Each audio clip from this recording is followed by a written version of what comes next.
मेरा नाम अर्चना राठी है और ज्ञान वैविध्य चैनल में मैं आपका हार्दिक स्वागत करती हूँ। कल हमने पढ़ा था केंद्र सरकार और आज हम अध्याय नंबर 7 में राज्य सरकार के बारे में चर्चा करेंगे। आपने सरकार के 3 अंगों के बारे में पढ़ा, व्यवस्थापिका, कार्यपालिका और न्यायपालिका। व्यवस्थापिका में जब हमने उनके 2 पार्ट किए, संघीय व्यवस्थापिका और राज्य व्यवस्थापिका। संघीय व्यवस्थापिका हमने अध्याय नंबर 6 में पढ़ चुके हैं। अब हम पढ़ेंगे राज्य व्यवस्थापिका, जिसके अंदर आती है राज्य सरकार।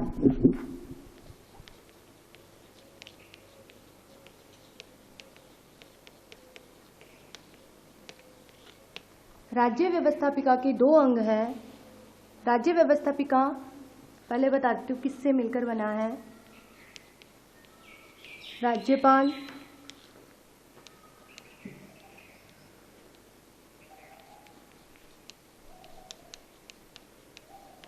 विधानसभा और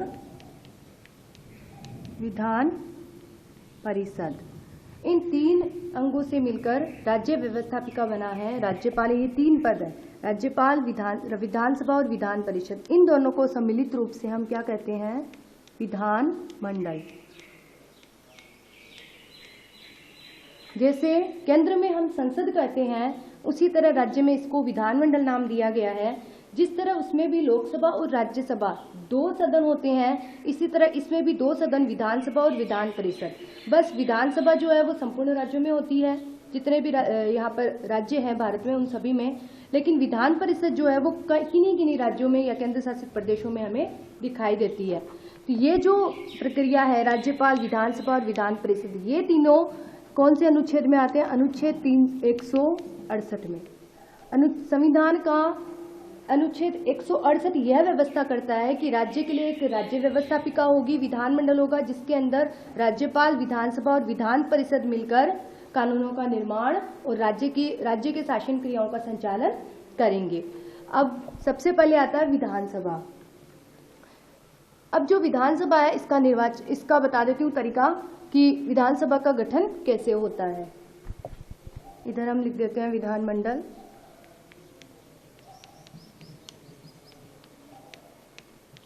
विधानमंडल के 2 भाग हैं,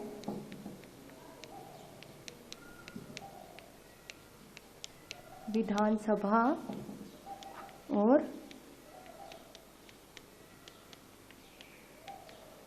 विधान परिषद। संविधान के अनुच्छेद 168 में विधानसभा के बारे में बताया गया है। विधानसभा में सारे क्या होंगे? निर्वाचित सदस्य। कौन से? प्रत्यक्ष रूप से निर्वाचित सदस्य। कैसे होंगे? प्रत्यक्ष। प्रत्यक्ष रूप से चुने जाते हैं विधानसभा के सदस्य। मिनिमम जो इसकी अधिकतम जो संख्या होती है वो होती है 500। सदस्य संख्या होती है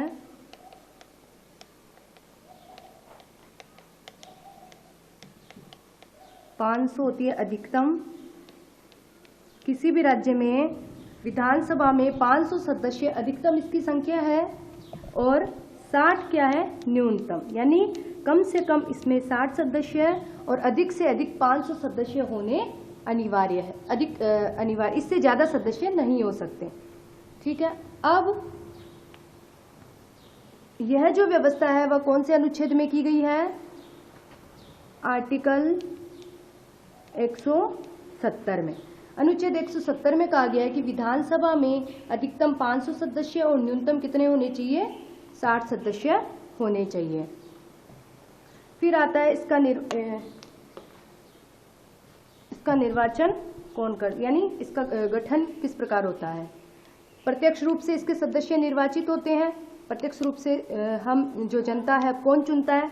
वयस्क मताधिकार प्राप्त व्यक्ति, वयस्क मताधिकार प्राप्त नागरिक इनको चुनते हैं। ठीक है। और कौन सी प्रणाली से चुना जाता है? इसकी निर्वाचन पद्धति क्या होगी? निर्वाचन पद्धति। कौन सी पद्धति से? साधारण बहुमत पद्धति से। साधारण बहुमत पद्धति से विधानसभा के सदस्यों को निर्वाचित किया जाता है। अब इधर हम विधान परिषद का कर लेते हैं। विधान परिषद का जो चुनाव, उसमें भी जो निर्वाचित सदस्य हैं उनके लिए एक निर्वाचक मंडल की स्थापना व्यवस्था की जाती है। एक निर्वाचक मंडल बनाया जाता है। अब देखिए इस निर्वाचक मंडल में कौन कौन भाग लेते हैं। निर्वाचक मंडल के अंदर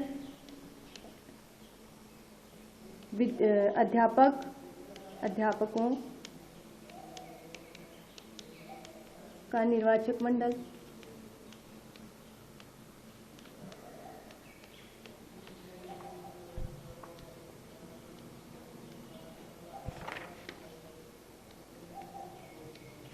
विधानसभा में से भी चुने जाते हैं विधानसभा का निर्वाचक मंडल।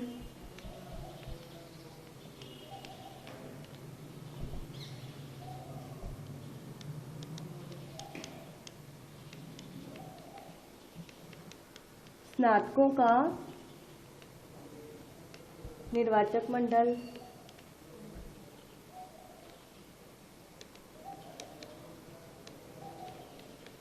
और स्थानीय संस्थाओं का निर्वाचक मंडल। देखो कैसे होता है। अध्यापकों का निर्वाचक मंडल यानी विधान परिषद के जितने भी सदस्य हैं, अगर उनका निर्वाचन किया जाता है, इसके लिए देखो कितने सदस्य होने चाहिए। विधानसभा के कितने सदस्य हैं?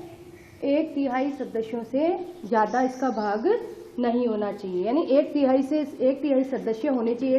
1/3 से कम सदस्य इसके नहीं होने चाहिए। जैसे समझ लो विधानसभा के 500 सदस्य है ना, या समझ लो विधानसभा में 400 सदस्य हैं, तो 400 में 400 के 1/3 सदस्य जो होंगे वो विधान परिषद के सदस्य माने जा सकते हैं। ये तो है इसकी अधिकतम, और न्यूनतम इसमें 40 तो होने ही चाहिए।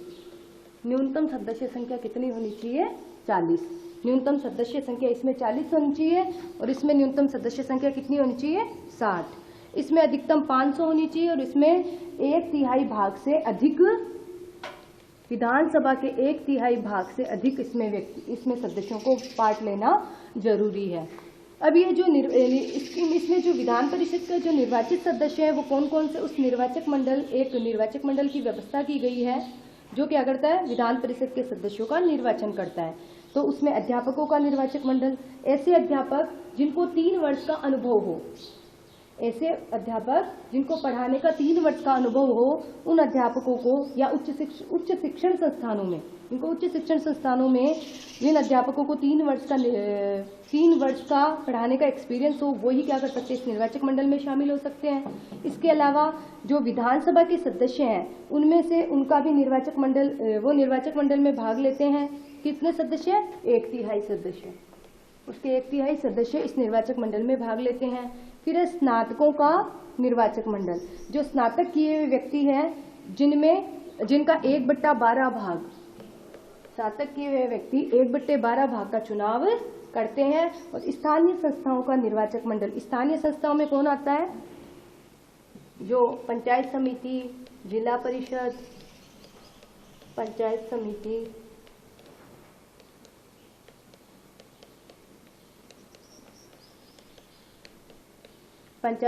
जिला परिषद, ग्राम पंचायत, ये जो संस्थाएं हैं, स्थानीय स्तर पर जो संचालित संस्थाएं होती है, उन संस्थाओं के द्वारा भी एक निर्वाचक मंडल तैयार किया जाता है जो विधान परिषद के सदस्यों का निर्वाचन करता है।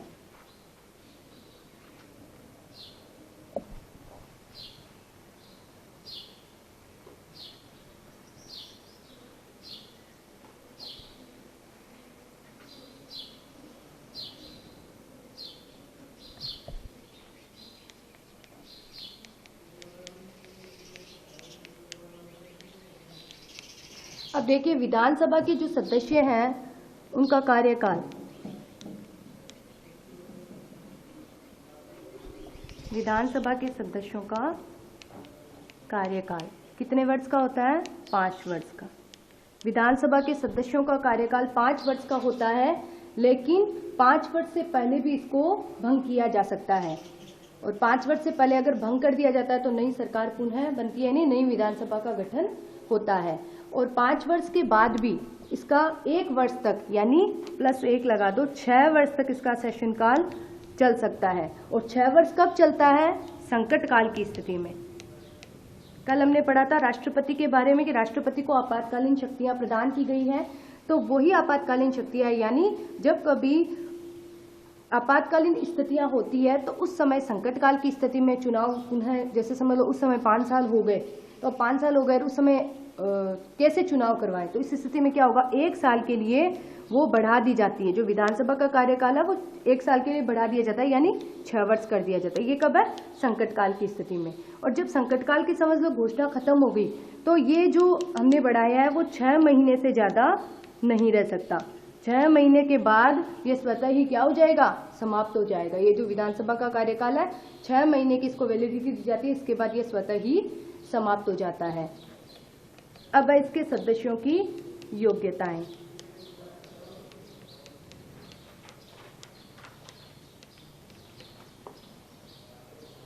सबसे पहले तो क्या होना चाहिए? वो भारत का नागरिक, भारत का नागरिक होना चाहिए, किसी लाभ के पद पर ना हो,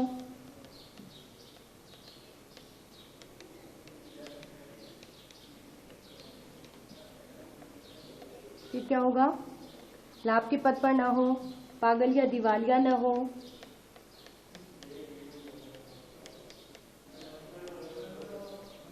दिवालिया न हो, और उसकी उम्र कितनी होनी चाहिए? 25 वर्ष। जो व्यक्ति 25 वर्ष का हो जाता है उसके बाद ही वो विधानसभा के प्रतिनिधि के रूप में, उम्मीदवार के रूप में चुनाव लड़ सकता है। तो 25 वर्ष इसकी न्यूनतम आयु होना आवश्यक है। 25 वर्ष से ऊपर की चलेगी, लेकिन 25 वर्ष तक न्यूनतम इसकी आयु होना जरूरी है। अब इधर हम विधान परिषद का देखते हैं, यही चीज।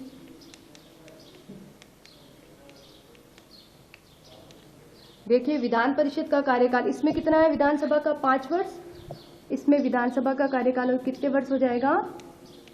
6 वर्ष। ठीक है। विधानसभा क्या है? एक अस्थायी सदन है। अस्थायी सदन, अस्थायी का मतलब है इसका 5 वर्ष का है, और अगले हर 5 वर्ष के बाद ये क्या होती है? पुनः इसका परिवर्तन हो जाता है, ये भंग हो जाती है और नई विधानसभा का गठन किया जाता है। लेकिन विधान परिषद क्या है? एक स्थायी सदन है, और स्थायी सदन होने की वजह से यह सदन कभी भी भंग नहीं हो सकता, पूर्ण रूप से कभी भी भंग नहीं हो सकता। इसका कार्यकाल होता है 6 वर्ष के लिए, और 6 वर्ष के बाद प्रति 2 वर्ष बाद, प्रति 2 वर्ष में 1/3 सदस्य क्या होते हैं? सेवानिवृत्त होते हैं। 1/3 सदस्यों को पद से सेवानिवृत्ति दे दी जाती है, जिसकी वजह से यह क्या है? एक स्थायी सदन है। इसमें जो संख्या होती है वो जितनी इसमें दी गई है उतनी तो इसमें रहती है, बस वो प्रतिवर्ष जो 1/3 सदस्य है वो सेवानिवृत्ति प्राप्त कर लेते हैं। अब इसमें भी सदस्यों की योग्यता यही होगी जो इसमें दी गई है। जो विधानसभा का निर्वाचित होने के लिए जरूरी है वही विधान परिषद के लिए जरूरी है, सेम। बस एक चीज अलग है, वो है उम्र। इसमें उम्र कितनी दी गई है? 25 वर्ष। इसमें वही उम्र कितनी हो जाएगी? 30 वर्ष। ठीक है। विधानसभा में उम्मीदवार बनने के लिए उम्र है 25 वर्ष और इसमें हो जाती है 30 वर्ष। और जितनी भी योग्यता है सेम टू सेम है। भारत का नागरिक होना चाहिए, लाभ के पद पर ना हो, पागल या दिवालिया ना हो, और 25 वर्ष की आयु इसकी होनी चाहिए। विधान परिषद का सदस्य बनने के लिए 30 वर्ष की आयु होना जरूरी है।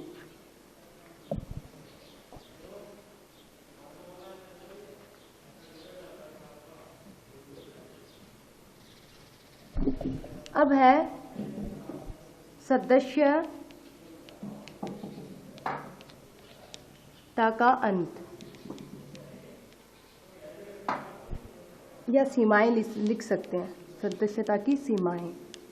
क्या क्या सीमा होनी चाहिए, यानी एक व्यक्ति सदस्य बनता है तो उसके लिए वो सदस्य कब बन सकता है, उम्र का मैंने बता दिया। दूसरा, वो उसने चुनाव भी लड़ लिया, वो निर्वाचित भी हो गया, लेकिन वह सदन का सदस्य नहीं बना, उस समय उसकी सदस्यता समाप्त हो जाती है। तो क्या होगा सदस्यता के लिए, अगर वह दोनों सदनों में से किसी भी सदन का सदस्य न हो, दोनों सदनों में से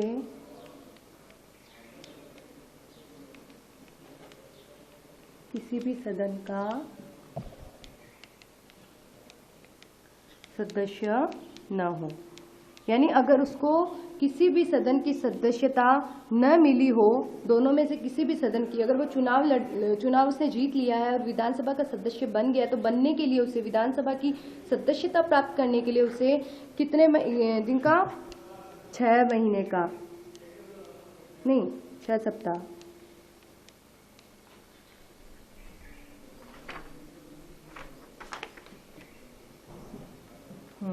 उसे सदस्यता ग्रहण करने के लिए क्या करना पड़ेगा, दोनों सदनों में से किसी भी सदन की सदस्यता अगर उसने ग्रहण कर ली है तो ही वो विधानसभा या विधान परिषद का सदस्य बना रह सकता है, वरना उसको क्या करना पड़ेगा, त्यागपत्र देना पड़ेगा, अपने पद से त्यागपत्र देना पड़ेगा। इसके अलावा वह अगर विधानमंडल की किसी भी, जैसे विधानमंडल है, विधानमंडल की किसी भी बैठक में अगर वो 60 दिन तक अनुपस्थित रहता है, कंटिन्यू 60 दिन तक अनुपस्थित यानी अब्सेंट रहता है, तो और अब्सेंट रहता है, और अब्सेंट कैसे, बिना बताए, बिना किसी कारण के, मतलब उसने हमें सूचना भी नहीं दी, उसने वहाँ विधानमंडल में सूचना नहीं दी कि वो क्यों नहीं आ रहा है बैठक में, और उससे सूचना नहीं दी, उस स्थिति में क्या होगा, 60 दिन तक अगर वो कंटिन्यू अनुपस्थित रहता है तो उस समय उससे क्या होगी, सदस्यता छीन ली जाती है। ठीक है, वो वहाँ से सदस्य बंद हो जाता है, उसका सदस्य बनना खत्म हो जाता है। फिर है तीसरा जो कारण है वो है उसकी, जो मैंने सदस्यता की योग्यताएं बताई थी, वो योग्यताएं अगर वो पूरी नहीं करता है, यानी उसकी योग्यताओं में कमी, जो मैंने योग्यता बताई थी, जैसे वो भारत का नागरिक हो, या फिर वो पागल या दिवालिया न हो, या फिर उसकी उम्र 25 वर्ष हो, ये सब जो योग्यताएं हैं, इन योग्यताओं में कहीं ना कहीं कटौती आ जाती है, तो उस स्थिति में उसकी सदस्यता समाप्त हो जाती है।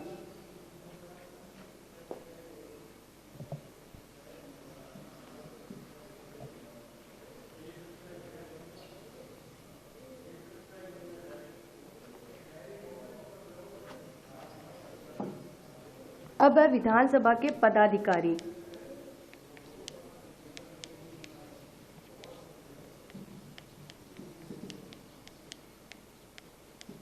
विधानसभा के पदाधिकारी कौन होते हैं, जैसे लोकसभा में क्या होता है, लोकसभा अध्यक्ष और लोकसभा उपाध्यक्ष, उसी तरह विधानसभा में भी क्या होगा, विधानसभा का अध्यक्ष और विधानसभा का उपाध्यक्ष, ये 2 होते हैं।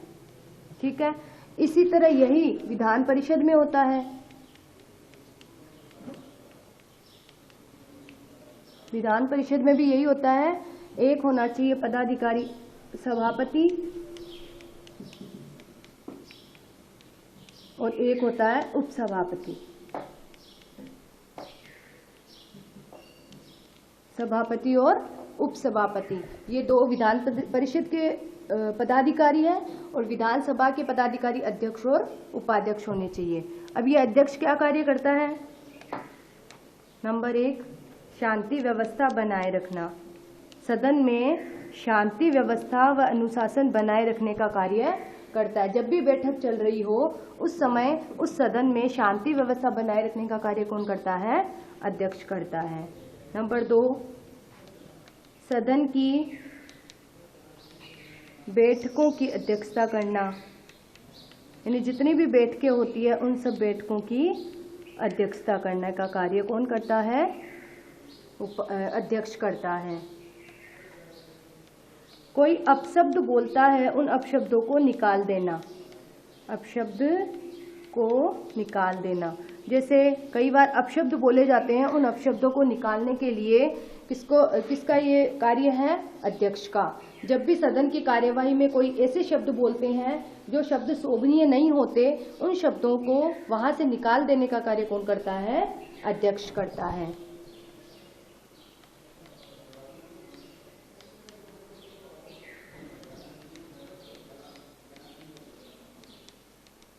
सदन के नेता को परामर्श देने का कार्य, सदन का नेता कौन होता है? मुख्यमंत्री। तो सदन का जो नेता होता है उसको परामर्श देने का कार्य भी कौन करता है? अध्यक्ष करता है।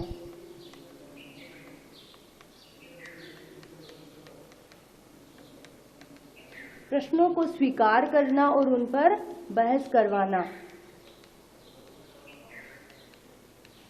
जो मंत्रियों के द्वारा या विपक्ष के द्वारा जो प्रश्न किए जाते हैं, उन प्रश्नों को स्वीकार करना और उन प्रश्नों पर बहस करवाने का कार्य और उन प्रश्नों को स्वीकार या अस्वीकार करने का कार्य कौन करता है? किसको ये शक्ति प्राप्त है?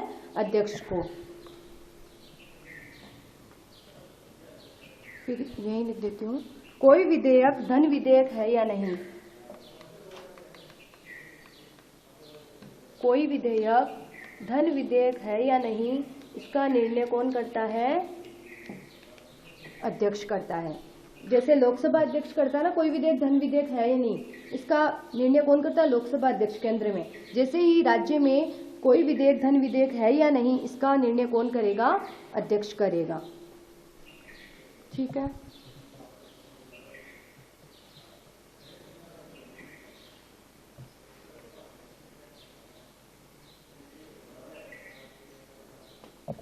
अब देखिए, बता देती हूँ विधान परिषद कहाँ कहाँ है।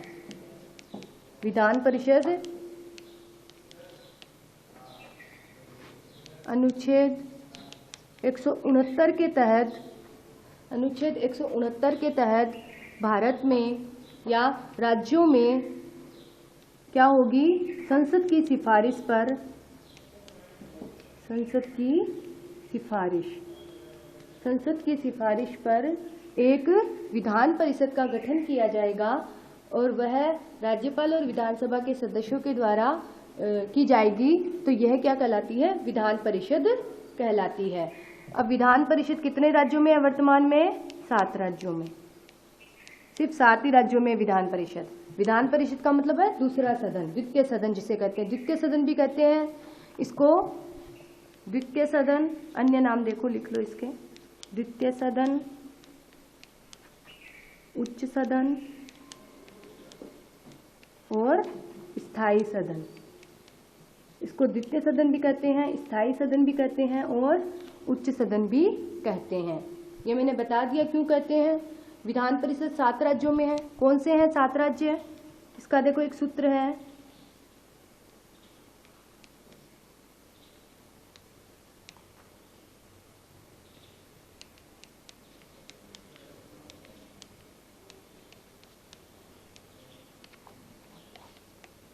ये याद कर लेना, इसको याद रहेगा कि कहाँ कहाँ पर विधान परिषद है। जैसे क्वेश्चन आ जाए कि विधान परिषद कितने राज्यों में है, कौन कौन से राज्यों के नाम लिखो, तब हमें 7 राज्यों के नाम याद रखने हैं। तो इसके लिए आपको ये एक लाइन याद रखनी है। इस लाइन से आप उस विधान परिषद के 7 राज्यों के नाम कि कहाँ कहाँ पर विधान परिषद, ये द्वितीय सदन है, वो याद रख सकते हो। देखो, यू से होगा यूपी, यूपी मतलब उत्तर प्रदेश। ठीक है। जैसे क्या होगा? जम्मू कश्मीर,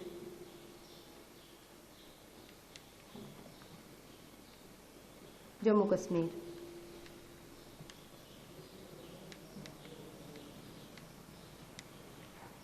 आ से क्या होगा? आंध्र प्रदेश,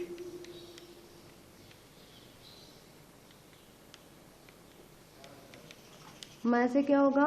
महाराष्ट्र, ब से बिहार, क से कर्नाटक,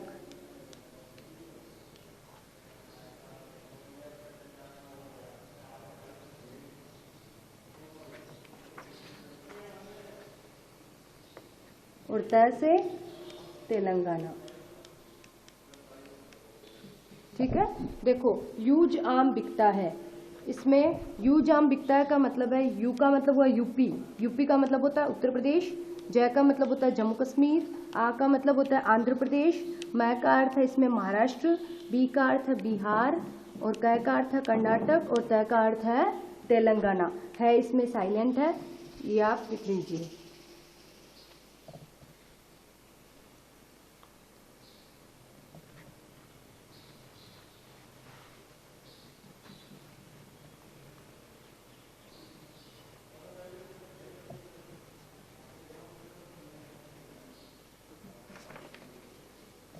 फिर अपने आता है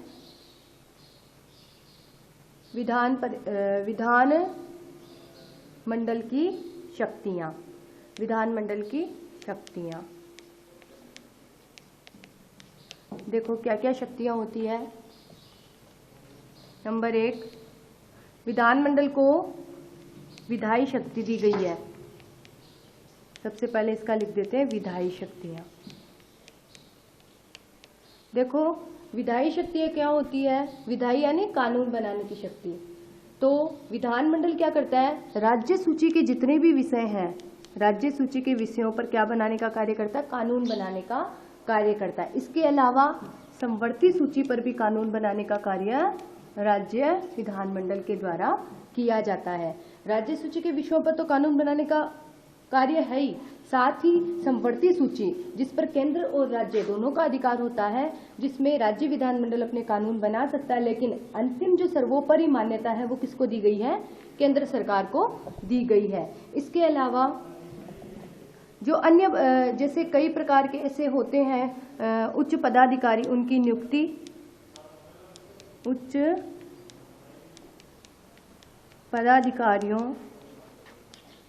की नियुक्ति।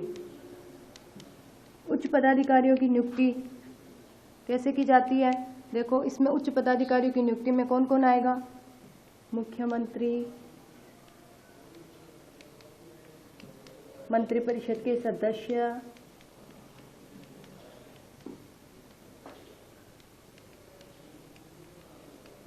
महाधिवक्ता,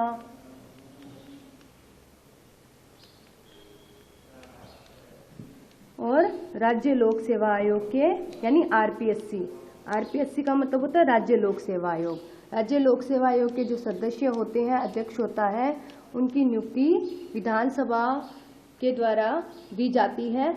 और विधानसभा किसको देती है, ये परामर्श, यह परामर्श देती है राज्यपाल को, और राज्यपाल उनके परामर्श के आधार पर इन उच्च पदाधिकारियों की नियुक्ति करता है। 2 नंबर पे आता है वित्तीय शक्तियां।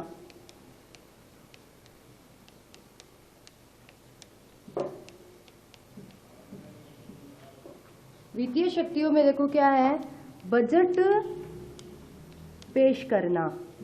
बजट पेश करना यानी जो आय व्यय का लेखा जोखा करने का कार्य है वो विधानसभा को या विधानमंडल को दिया गया है। यह इनकी वित्तीय शक्तियों के अंतर्गत आता है, और यह विधानसभा विधान परिषद से इस मामले में क्या है, ज्यादा शक्तिशाली है। कैसे कि कोई विधेयक धन विधेयक है या नहीं, यह निश्चय किसमें होगा, कोई विधेयक धन विधेयक है या नहीं, यह निश्चय कौन करेगा, विधानसभा करेगी। विधानसभा के द्वारा कोई विधेयक धन विधेयक है या नहीं, यह चर्चा की जाती है। और उसके बाद यह जो शक्ति है ये किसको नहीं दी गई, विधान परिषद को यह शक्ति नहीं दी गई है। विधान परिषद की शक्तियां बाद में लिख दूंगी, विधान परिषद को यह शक्तियां नहीं दी गई है। तीसरा जो है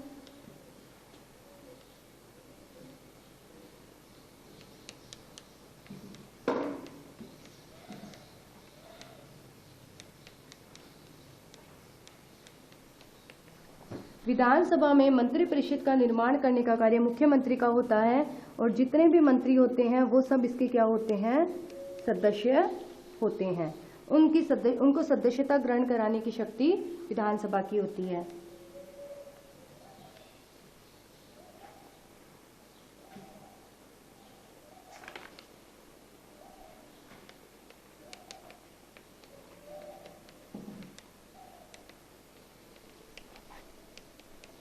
फिर आता है संविधान में संशोधन की शक्ति। विधानसभा जो है वो संविधान में संशोधन की शक्ति का उसे अधिकार दिया गया है। ऐसे तो विस्तृत रूप से तो ज्यादातर ये शक्ति संसद के पास है, लेकिन कभी कभी थोड़े बहुत जो कुछ धाराएं हैं, संविधान की कुछ धाराएं हैं, उन पर जो विधानमंडल के जो निर्वाचित सदस्य होते हैं, निर्वाचित सदस्य, वो इसमें क्या करते हैं, भाग लेते हैं और संविधान में संशोधन करने की प्रक्रिया को पूरा करते हैं। इसमें सिर्फ निर्वाचित सदस्य भाग लेते हैं, देखो मनोनीत नहीं लेते।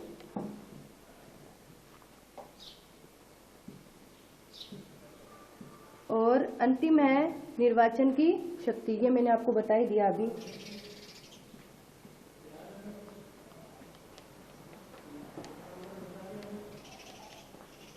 निर्वाचन की शक्ति, राज्य की विधानसभा क्या करती है, राज्य के जो निर्वाचित सदस्य हैं, राज्य की विधानसभा के जो निर्वाचित सदस्य हैं वो राष्ट्रपति के निर्वाचन में क्या करते हैं, भाग लेते हैं। ये मैंने कल आपको बताया था कि राष्ट्रपति के निर्वाचन में, यह जो पिछली क्लास थी उसमें हमने चर्चा की थी कि राष्ट्रपति का निर्वाचन मंडल कैसा होता है। तो राष्ट्रपति के निर्वाचन मंडल में राज्य की विधानसभा के निर्वाचित सदस्य इसमें भाग लेते हैं। ये हो गई इसकी शक्तियां। अब बस जो वित्तीय शक्तियां उसमें अंतर बता देती हूँ। विधान परिषद और विधानसभा में क्या अंतर है। विधान परिषद की जो शक्तियां हैं इसमें देखो, यहाँ लिख देती हूँ विधानसभा और यहाँ लिख देती हूँ विधान परिषद।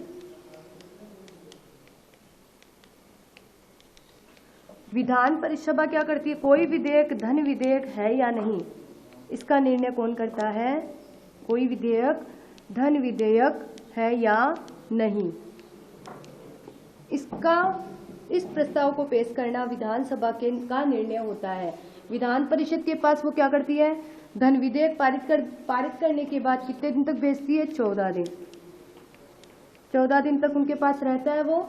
14 दिन बाद उस पर स्वीकृति देना या अस्वीकृति देना या उसमें कुछ संशोधन करना या सुझाव देना, ये कार्य विधान परिषद के द्वारा किया जाता है। 14 दिन के बाद यह पुनः जब विधानसभा में प्रस्ताव पेश किया जाता है तो उस पर इनकी, अगर विधान परिषद ने इसमें सहमति दे दी है तब तो ये स्वतः ही पारित हो जाएगा, और वरना तब तो ये पारित हो जाएगा। लेकिन अगर विधान परिषद 14 दिन के बाद भी कोई इस पर प्रस्ताव पर कोई संशोधन नहीं करती या इसको मान्यता नहीं देती है, इस पर चर्चा नहीं करती, तो उस समय धन विधेयक क्या होगा, स्वतः ही पारित हो जाएगा। यानी अंतिम शक्ति किसके पास है, विधानसभा के पास। यानी कोई विधेयक धन विधेयक है या नहीं, इसकी अंतिम शक्ति किसके पास, किसको दी गई है, विधानसभा को। ठीक है, चलिए ये आपके हो गया। अब अपने बात चलती है राजस्थान में विधानसभा है या विधान परिषद। तो राजस्थान में क्या है, सिर्फ विधानसभा है। राजस्थान में क्या है, सिर्फ विधानसभा, और कितनी सीटें हैं, 200 सीटें हैं विधानसभा में। और इसके अलावा अनुसूचित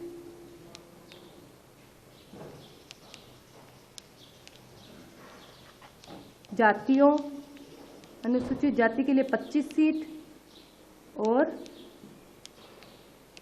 अनुसूचित जनजाति के लिए कितनी सीट, 10 सीट क्या है, आरक्षित की गई है।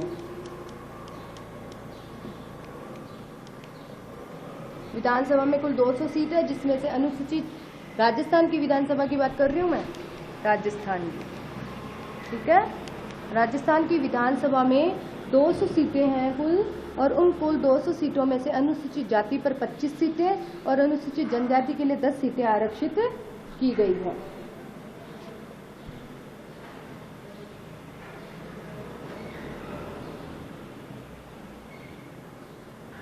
अब हम एक थोड़ा सा छोटा सा टॉपिक और पढ़ लेते हैं, राज्य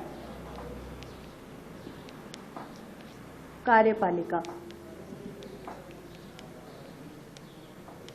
राज्य की कार्यपालिका किस किस से मिलकर बनती है। सबसे पहले आता है राज्यपाल,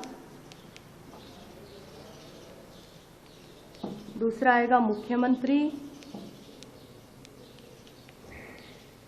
तीसरी आती है मंत्रिपरिषद,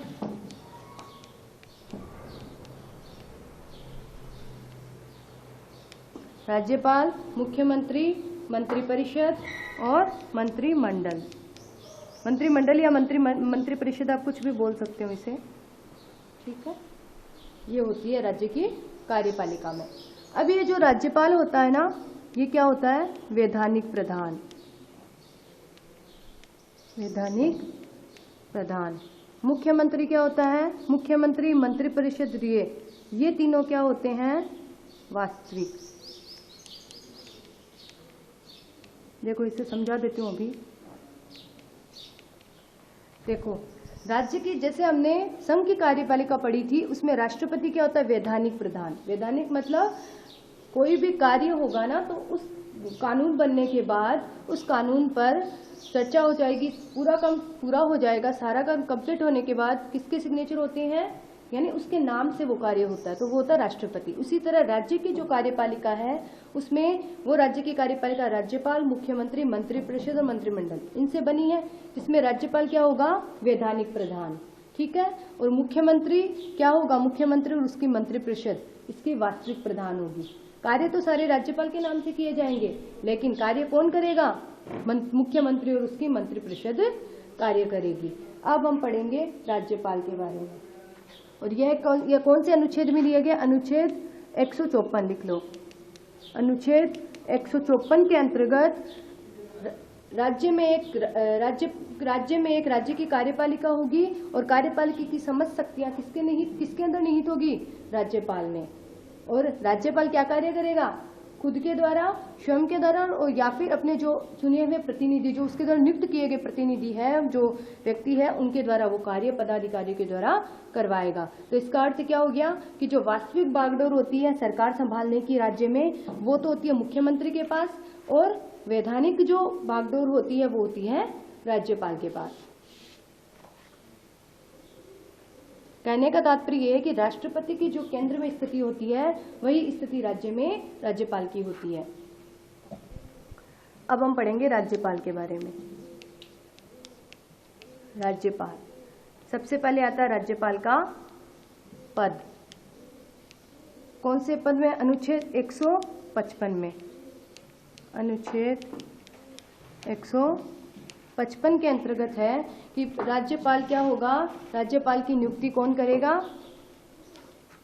अनुच्छेद नियुक्ति 155। अनुच्छेद 155 में नियुक्ति कौन करेगा? राष्ट्रपति। राज्यपाल की नियुक्ति किसके द्वारा की जाएगी?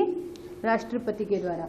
राष्ट्रपति प्रत्येक राज्य के राज्यपाल, प्रत्येक राज्य के लिए एक वैधानिक प्रधान चुनेगा, जो क्या कहलाएगा? राज्यपाल। राष्ट्रपति चुनता है, और कब तक रहता है? अपने प्रसाद, किसके प्रसाद पर्यंत? प्रसाद यानी क्या होता है? कृपा। यानी जब तक राष्ट्रपति की कृपा बनी रहेगी, तब तक ये उस राज्य का राज्यपाल बना रहेगा। जिस दिन राष्ट्रपति की कृपा खत्म, उस दिन ये राज्यपाल का पद भी क्या होगा? समाप्त हो जाएगा। ये इसकी नियुक्ति कौन करता है? अनुच्छेद 155 के तहत राष्ट्रपति करता है, इसके प्रसाद पर्यंत। तीसरा आएगा इसका कार्यकाल। कार्यकाल कितने वर्ष का?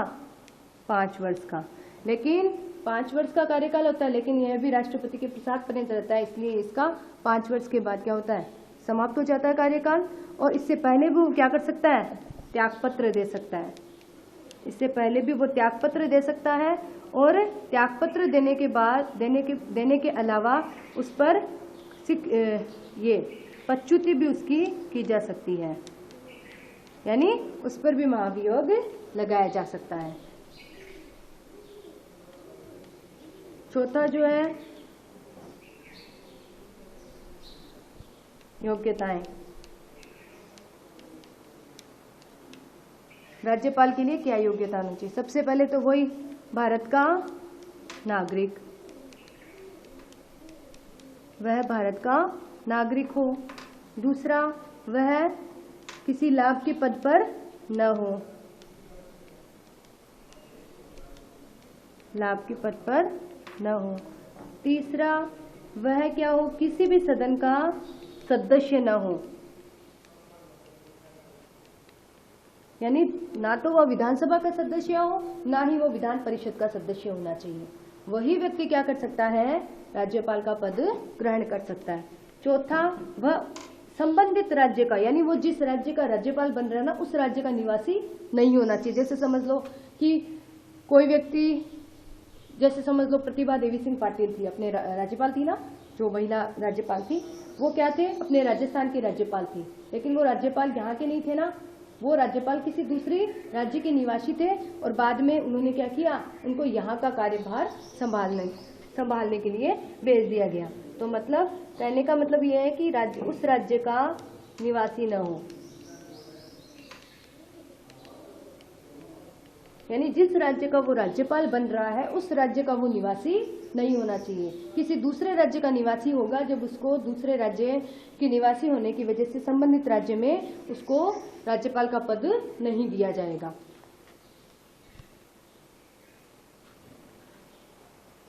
और उसकी उम्र कितनी होनी चाहिए, 35 वर्ष। 35 वर्ष या 35 वर्ष से अधिक जिसकी उम्र होती है वह राज्यपाल के पद के लिए योग्य माना जाता है। ठीक है।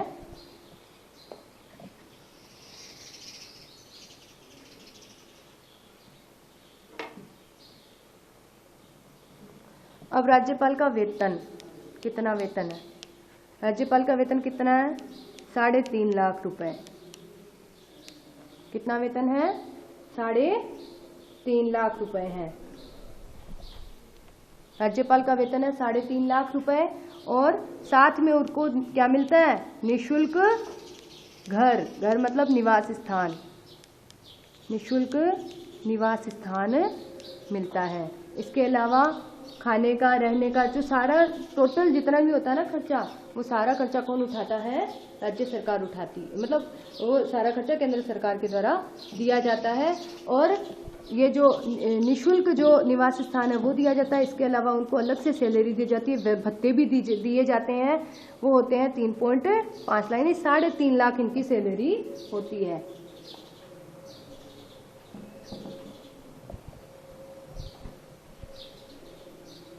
अब है राज्यपाल की शक्तियां, थोड़ी सी शक्तियां पढ़ लेते हैं। राज्यपाल की शक्तियां व कार्य, सबसे पहला तो होगा उसका प्रशासनिक कार्य। प्रशासनिक कार्य का मतलब है जितने भी कानून निर्माण किए जाएंगे उन कानूनों का निर्माण या प्रशासन का संचालन करने का कार्य किसके द्वारा किया जाएगा? राज्यपाल के द्वारा। जितने भी कानूनी कार्य किए जाएंगे, विधेयक बनाए जाएंगे, उन विधेयकों पर अंतिम स्वीकृति किसकी होनी चाहिए? राज्यपाल की। जैसे विधानसभा या किसी भी सदन में, दोनों सदनों के द्वारा, दोनों में से किसी भी सदन के द्वारा कोई प्रस्ताव पेश किया जाता है तो वो क्या करते हैं? राज्यपाल के पास स्वीकृति के लिए भेजते हैं। जब राज्यपाल इस पर स्वीकृति नहीं देता है और या पुनर्विचार के लिए लौटा देता है तो विधानसभा क्या करती है? उस प्रस्ताव को अगर पुनः पेश करके और दोबारा इस राज्यपाल के पास भेज देती है तो उस स्थिति में राज्यपाल को जो विधेयक है वो विधेयक क्या करना पड़ता है? मानना पड़ता है। उस विधेयक पर उसको हस्ताक्षर या स्वीकृति, यानी दूसरी बार अगर कोई दे देता है, एक बार तो विधानसभा ने भेज दिया और विधानसभा को उसने वापस पुनः कि भाई मुझे विधेयक पसंद नहीं आया तो वो उसको वापस भेज सकता है पुनर्विचार के लिए। लेकिन अगर उस पर चर्चा करके विधानसभा ने पुनः उसको भेज दिया तो क्या होगा? राज्यपाल को उस विधेयक पर स्वीकृति देनी ही पड़ेगी। दूसरा जो है वो है पदाधिकारियों की नियुक्ति। पदाधिकारियों की नियुक्ति, अब देखो कौन कौन से पदाधिकारियों की नियुक्ति करता है। सबसे पहले तो मुख्यमंत्री। मुख्यमंत्री की नियुक्ति कौन करता है? राज्यपाल। ठीक है। मंत्री परिषद के जितने भी मंत्री होते हैं उन मंत्रियों की नियुक्ति भी कौन करता है? मंत्री परिषद के मंत्रियों की नियुक्ति। इनकी नियुक्ति भी किसके परामर्श से? मुख्यमंत्री के परामर्श से राज्यपाल इनको चुनता है, इनको नियुक्त करता है। ठीक है। इसके अलावा उच्च न्यायालय के न्यायाधीश,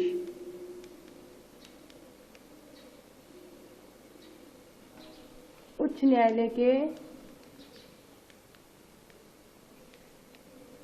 का जो न्यायाधीश होता है वो उच्च न्यायालय का न्यायाधीश को परामर्श, किसको परामर्श देता है? राष्ट्रपति को परामर्श देता है कि आप संबंधित राज्य के उच्च न्यायालय के न्यायाधीश को, मतलब इस व्यक्ति को आप उच्च न्यायालय का न्यायाधीश बनाओ। राष्ट्रपति को क्या करता है राज्यपाल? सलाह देता है, सलाह देकर कहता है कि इस न्यायालय के न्यायाधीश इस उक्त व्यक्ति को बनाइए। ठीक है। महाधिवक्ता की नियुक्ति करता है, महाधिवक्ता की नियुक्ति। महाधिवक्ता की नियुक्ति भी किसके द्वारा की जाती है? राज्यपाल के द्वारा की जाती है।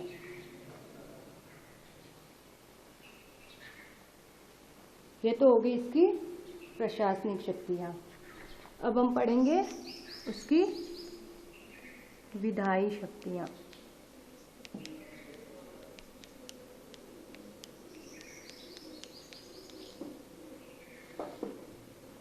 विधायी शक्तियों में क्या होगा? विधानसभा का अधिवेशन बुलाना,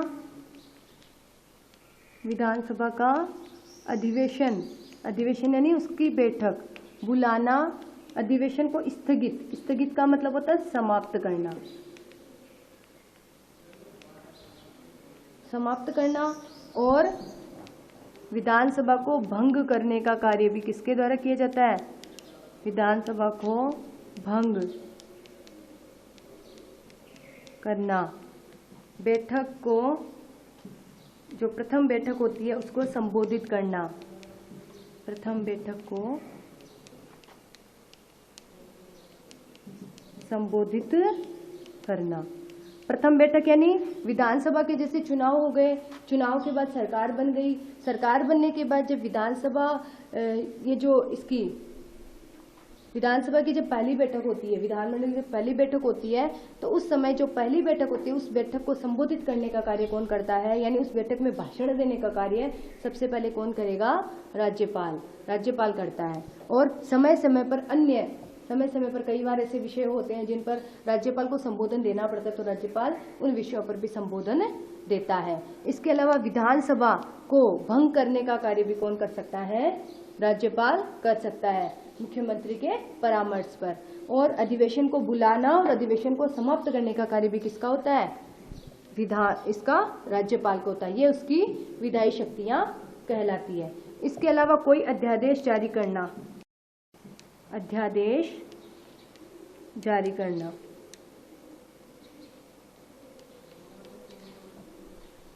विधानसभा में जो सदन है उसमें अध्यादेश जारी करने का कार्य कौन करता है? जब कोई सत्र नहीं चल रहा उस समय अध्यादेश जारी करना हो तो अध्यादेश जारी करने की शक्ति किसके पास है? राज्यपाल के पास दी गई है। लगभग शक्तियां वही है जो राष्ट्रपति को दी गई है, बस संकटकालीन शक्तियों के अलावा और सब शक्तियां लगभग राज्यपाल की राष्ट्रपति की क्या है? समान है।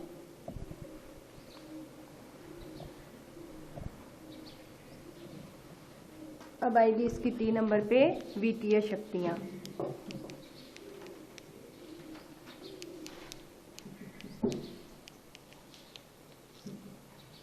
वित्तीय शक्तियां, वित्तीय शक्तियों में देखो वही धन विधेयक वाला, मतलब बजट पारित करना, बजट पेश करना।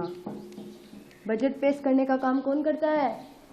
राज्यपाल करता है। यानी अंतिम हस्ताक्षर, अंतिम स्वीकृति इसी की होती है, इसलिए बजट पेश करने का काम भी यही करता है। ऐसे तो विधानसभा के द्वारा किया जाता है ये सारा कार्य, लेकिन विधानसभा के द्वारा वास्तविक रूप से किया जाता है और वैधानिक रूप से किसकी स्वीकृति मिलनी चाहिए?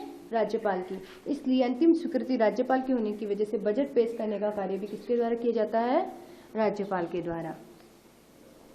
फिर होती है इनकी न्यायिक शक्तियां।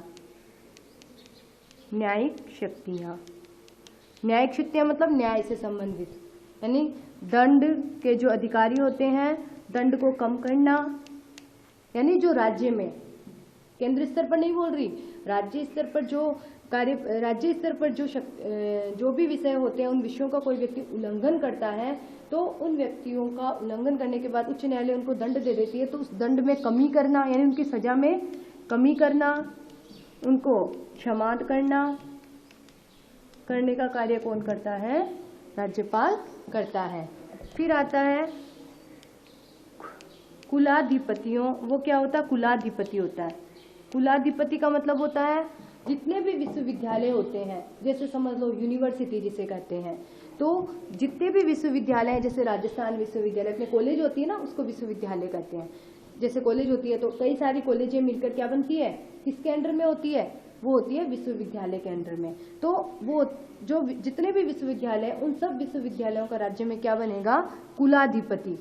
जो विश्वविद्यालय का मेन होता है वो तो करता था कुलपति, और जितने भी विश्वविद्यालय राजस्थान में जो राज्य से संबंधित है, उन सब का जो मेन व्यक्ति होगा वो कौन कहलाएगा, कुलाधिपति। और वो शक्ति किसके पास है, राज्यपाल के पास। और राज्यपाल जितने भी विश्वविद्यालय हैं केंद्र सरकार को छोड़कर, यानी जो केंद्रीय विश्वविद्यालय हैं उनको छोड़कर, जो केंद्रीय विश्वविद्यालय हैं उनको छोड़कर जितने भी विश्वविद्यालय पूरे राजस्थान में या किसी भी राज्य में, उन सब जितने भी विश्वविद्यालय हैं, उन सब विश्वविद्यालयों में कुलपति की नियुक्ति कौन करता है, इसको छोड़कर। जितने भी विश्वविद्यालय उन सब में कुलपति की नियुक्ति कौन करता है, राज्यपाल, क्योंकि वो कुलाधिपति होता है और इसलिए वो कुलपति की नियुक्ति करने का कार्य करता है।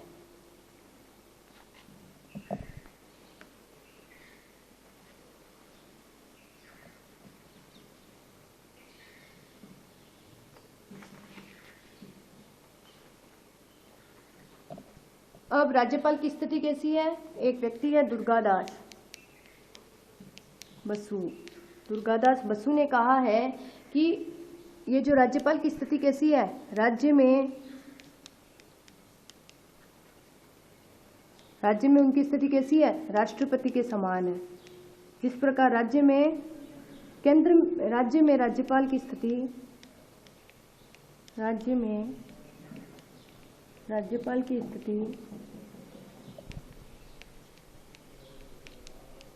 केंद्र में राष्ट्रपति के समान है,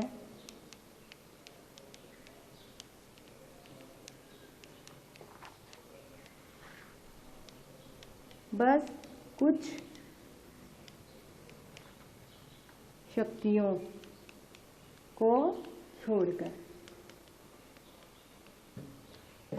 को छोड़कर सारे कार्य किसकी तरह हैं, राज्यपाल की राष्ट्रपति के समान ही इसकी स्थिति बताई जा रही है। इसका मतलब यह है कि एक महत्वपूर्ण पद है राज्य में, क्या है, वैधानिक प्रधान होने के बावजूद भी यह क्या है, एक महत्वपूर्ण पद है। तो इस प्रकार आज हमने पढ़ा राज्य व्यवस्थापिका के बारे में। राज्य व्यवस्थापिका में हमने राज्यपाल, विधानसभा और विधान परिषद के गठन के बारे में पढ़ा।